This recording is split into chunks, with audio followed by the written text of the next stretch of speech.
अल Medina Islamic research centre पेश करे थो नबी करीम सल्लल्लाहु अलैहि वसल्लम जी तारीफ़ में उलमा इकराम जा अहम बयान। सिलसिलो आहे ज़िक्र मुस्तफ़ा अहमद मुश्तबा सल्लल्लाहु अलैहि वसल्लम।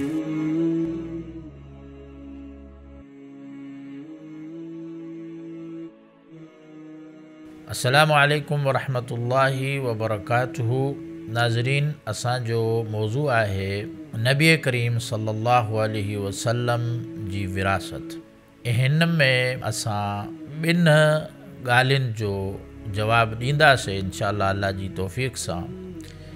पहिरीं ॻाल्हि इहा त छा नबियनि जी विरासत हूंदी आहे या न, ऐं ॿी ॻाल्हि त छा नबी करीम सल्लल्लाहु अलैहि वसल्लम पंहिंजी विरासत में कुझु छॾे विया हुआ, ऐं जे छॾे विया हुआ त उनजो पोइ छा थियो। सभ खां पहिरीं जेको सुवालु आहे त छा नबियनि जी विरासत हूंदी आहे या न, त इन जो जवाबु इहो आहे त नबियनि जी विरासत इल्म ऐं दीन आहे। अल्लाह तबारक व तआला क़ुरान मजीद में दाऊद ऐं सुलेमान अलैहिस्सलाम जे मुतालिक़ फ़रमायो कि वह वारिस सुलेमानो दाऊदा।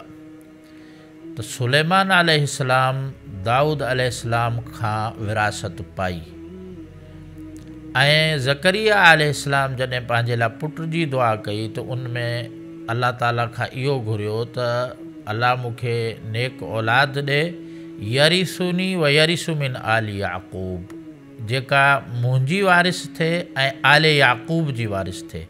त आले याक़ूब में नबूअत जो हिकिड़ो सिलसिलो हुयो, वही जो सिलसिलो हुयो। त ज़करिया अलैहिस्सलाम इहा दुआ घुरी त अल्लाह नेक औलाद ॾे ऐं उनखे नबूअत जो मनसब ॾे। त ज़करिया अलैहिस्सलाम जा जेके पुट हुया यहया, उहे बि नबी हुया। त सुलेमान अलैहिस्सलाम दाऊद अलैहिस्सलाम जा पुट हुया, उहे बि नबी, ऐं ज़करिया अलैहिस्सलाम जा यहया पुट हुया, उहे बि नबी। त इहा विरासत नबूअत वही जी ऐं इल्म जी विरासत अंबिया जी हूंदी आहे। हिकु हदीस पाक में रसूलुल्लाह सल्लल्लाहु अलैहि वसल्लम इरशाद फरमायो कि नहनु माशरल अंबिया ला नूरस मा तरकनाहु सदक़ा। त असां जेको आहे नबियनि जी जेके जमात आहियूं, असांजो माल विरासत न थींदो आहे, बल्कि जेको असां छॾे वेंदा आहियूं उहो सदको हूंदो आहे। ऐं ॿी हदीस में नबी पाक सल्लल्लाहु अलैहि वसल्लम फरमायो कि इनल उलमा वरसतुल अंबिया, नबियनि जा वारिस त आलिम आहिनि। नबियनि पंहिंजी विरासत में दिरहम दीनार न छॾियो आहे, बल्कि नबियनि पंहिंजी विरासत में वरसुल इल्म छॾियो आहे। फ़मन अख़ज़हु बिहज़्ज़िन वाफ़िर, त जीअं उन मां नसीब ऐं हिसो पातो त उन वॾे अज़ीम हिकिड़ो हिसो उनजो हासिल करे वरितो। हिकिड़ी ॿी हदीस में सैयदना अबू हुरैरा रज़ी अल्लाह अन्हु हिकिड़ो दफ़ो हिकु बाज़ार मां गुज़री रहिया हुआ। पाण ॾिसनि था त माण्हू बाज़ार में पंहिंजे कमनि में मसरूफ़ आहिनि, त माण्हुनि खे चवनि पिया अवां हिते पंहिंजे कमनि में मसरूफ़ आहियो ऐं मस्जिद में जेका रसूल करीम सल्लल्लाहु अलैहि वसल्लम जी विरासत पई विराइजे। त माण्हू जल्दी जल्दी मस्जिद जी तरफ़ आया, ऐं जॾहिं मस्जिद में ॾिठूं त हिते त को बि माल पैसो तक़सीम कोन पियो थिए। वरी मोटी आया सैयदना अबू हुरैरा वटि, ऐं सैयदना अबू हुरैरा खे चयूं त मस्जिद में त कुझु बि नथो विराइजे पियो। त सैयदना अबू हुरैरा पुछियो त तव्हां मस्जिद में छा ॾिठो? चयूं असां माण्हुनि खे ॾिठो त क़ौमुन युसल्लून, कुझु निमाज़ पढ़ी रहिया हुआ, व क़ौमुन यक़रऊन अल क़ुरआन, कुझु क़ुरान पढ़ी रहिया हुआ, व क़ौमुन यतज़ाकरून अल हलाल वल हराम, ऐं कुझु माण्हू जेको आहे हलाल ऐं हराम जी तालीम हासिल करे रहिया हुआ। त अबू हुरैरा रज़ी अल्लाह अन्हु फरमाइण लॻा कि वही हकुम, त अव्हांखे छा थी वियो आहे, ज़ाका मीरासु रसूलिल्लाह, इहा ई त रसूलुल्लाह सल्लल्लाहु अलैहि वसल्लम जी विरासत आहे। त नबियनि जी जेका विरासत हूंदी आहे उहो माल पैसो दिरहम दीनार न हूंदो आहे, बल्कि इल्मु हूंदो आहे, ऐं जेका वही वारो इल्मु आहे उहो हूंदो आहे। ऐं ॿियो जेको असांजो सुवालु आहे त छा नबी पाक सल्लल्लाहु अलैहि वसल्लम पंहिंजी विरासत में का शइ छॾे विया हुआ? त रसूल करीम सल्लल्लाहु अलैहि वसल्लम जी जेका आदत ऐं सुन्नत हुई उहा इहा हुई त पाण सल्लम घर में माल जमा करे न रखंदा हुआ, बल्कि जेको बि ईंदो हो ख़र्च करे छॾंदा हुआ अल्लाह जे रस्ते में, ऐं पंहिंजी ज़रूरत जे हिसाब सां जेके ज़रूरी खाधे पीते जे लाइ हूंदो उहो पंहिंजे घर में रखंदा हुआ।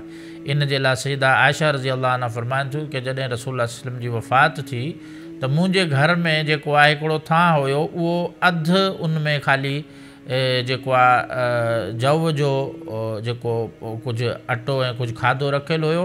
जॾहिं रसूलुल्लाह सल्लल्लाहु अलैहि वसल्लम जी वफ़ात थी वई त मां उहो ई इस्तेमालु कंदी रहियसि ऐं उन में एतिरी बरकत थी त उहो ख़तमु न पियो थिए। त फ़रमाइनि थियूं त हिकिड़े ॾींहुं मां उनखे वज़न करे वरितो, जॾहिं मां वज़न कयो त पोइ उहो अटो जेको आहे ख़तमु थी वियो। त मतिलबु इहा आहे त ॿुधाइण जो त रसूलुल्लाह सल्लल्लाहु अलैहि वसल्लम माल मता दिरहम दीनार पंहिंजे घर में जमा करे न रखियो, पर जॾहिं पाण सल्लल्लाहु अलैहि वसल्लम जी वफ़ात थी ज़रूरत जूं शयूं कुझु हिकिड़ी हदीस में अचे थो त साहबी फ़रमाइनि था त मा तरका रसूलुल्लाह सल्लल्लाहु अलैहि वसल्लम दिरहम वला दीनार आहे, रसूल करीम सल्लल्लाहु अलैहि वसल्लम न दिरहम छॾियो विरासत में, न दीनार छॾियो, वला अब्दन वला अमा, ऐं न को ग़ुलाम न को बांधी छॾी। ग़ुलाम जेके रसूलुल्लाह सल्लल्लाहु अलैहि वसल्लम जा हुए उन्हनि खे पाण सल्लल्लाहु अलैहि वसल्लम या त ज़िंदगी में आज़ादु करे छॾियो या उहे पाण सल्लल्लाहु अलैहि वसल्लम जी वफ़ात खां पहिरीं ई कुझु फ़ौत थी विया। पाण सल्लल्लाहु अलैहि वसल्लम 3 शयूं पंहिंजी वफ़ात जे वक़्तु छॾियूं, इल्ला बग़लतहुल बैज़ा पंहिंजो अछो खचर, ऐं वसिलाहु पंहिंजो असलो तलवार ऐं ज़िरा वग़ैरह जेका हुई, ऐं 3 शइ जेका पाण सल्लल्लाहु अलैहि वसल्लम छॾियूं अर्ज़न, ऐं साहबा फ़रमायो जअलहा सदक़ा, उहे ज़मीन पाण सल्लल्लाहु अलैहि वसल्लम सदक़ा करे छॾी हुई। त इहे 3 शयूं रसूल करीम सल्लल्लाहु अलैहि वसल्लम पंहिंजी वफ़ात जे वक़्तु छॾे विया हुआ, हिकिड़ो अछो खचर ऐं ॿियो ज़मीन जेका जंहिंखे फ़दक जी ज़मीन चवनि था, ऐं उहा सदक़े जी ज़मीन हुई, माल फ़ै मां हुई। त रसूलुल्लाह सल्लल्लाहु अलैहि वसल्लम जीअं फ़रमायो त मा तरकनाहु सदक़ा, असां जेको छॾियूं था उहो सदक़ो थी वेंदो आहे, त उहो आम मुसलमाननि जो जेको आहे उहो नसीब ऐं हिसो थी वियो।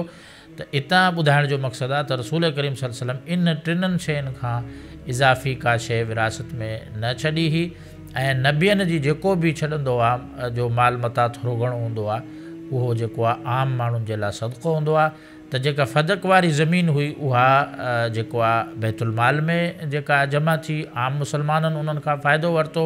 जेको खचर हुयो इहो बि जेको आहे बैतुल माल में आम मुसलमाननि जे हिस्से में आयो, ऐं पाण सल्लल्लाहु अलैहि वसल्लम जी जेका तलवार वग़ैरह हुई ऐं ज़िरा वग़ैरह हुई इहा बि। इन खां अलावा रसूल करीम सल्लल्लाहु अलैहि वसल्लम विरासत में न का बि शइ छॾी। पाण सल्लल्लाहु अलैहि वसल्लम जी असल विरासत जेको आहे इल्मु आहे। हाणे जेको बि माण्हू हुन विरासत मां हिसो वठणु चाहे थो उन्हनि खे खपे त रसूल करीम सल्लल्लाहु अलैहि वसल्लम जी तालीमात खे पढ़नि। हता कि इब्न अब्बास रज़ी अल्लाहु अन्हु खां हिकिड़ो दफ़ो शद्दाद बिन माक़िल फ़रमाइनि था त असां वियासीं इब्न अब्बास वटि, ऐं इब्न अब्बास खां असां पुछियो कि हल तरका रसूलुल्लाह सल्लल्लाहु अलैहि वसल्लम शइ, छा अल्लाह जे रसूल का शइ छॾी? उहो फ़रमाइण लॻा कि मा तरका इल्ला मा बैना दुफ़तैहि, त यानी कि इहे जेके 2 जिल्दनि जे अंदरि जेको क़ुरान आहे इन खां अलावा अल्लाह जे रसूल कुझु न छॾियो। ऐं मुहम्मद बिन हनफ़िया जेको अहले बैत में आहे उन्हनि जो बि इहो फ़रमानु आहे त रसूल सल्लल्लाहु अलैहि वसल्लम इहो क़ुरान पंहिंजी विरासत में छॾे विया आहिनि, त असां क़ुरान जी तालीम हासिलु कयूं, नबी करीम सल्लल्लाहु अलैहि वसल्लम जी अहादीस जी तालीम हासिलु कयूं। इहा असल नबियनि जी विरासत आहे। माल मता पैसो दिरहम दीनार जेको आहे इहो पहिरीं ॻाल्हि त नबियनि जेको आहे ज़िंदगी में ख़र्च करे छॾिया, ऐं जेको थोरो घणो बचियो उहो उन्हनि जेको आहे बाद में मुसलमाननि जे लाइ इहो सदक़ो थी वियो। अल्लाह तबारक व तआला असांखे नबियनि जी जेकी हक़ीक़ी विरासत आहे क़ुरान ऐं हदीस जो इल्मु इहो हासिलु करण जी तौफ़ीक़ ॾे। इन्नहु वलियु तौफ़ीक़। सुब्हान रब्बिक रब्बिल इज़्ज़ति अम्मा यसिफ़ून व सलामुन अलल मुरसलीन वल्हम्दुलिल्लाहि रब्बिल आलमीन।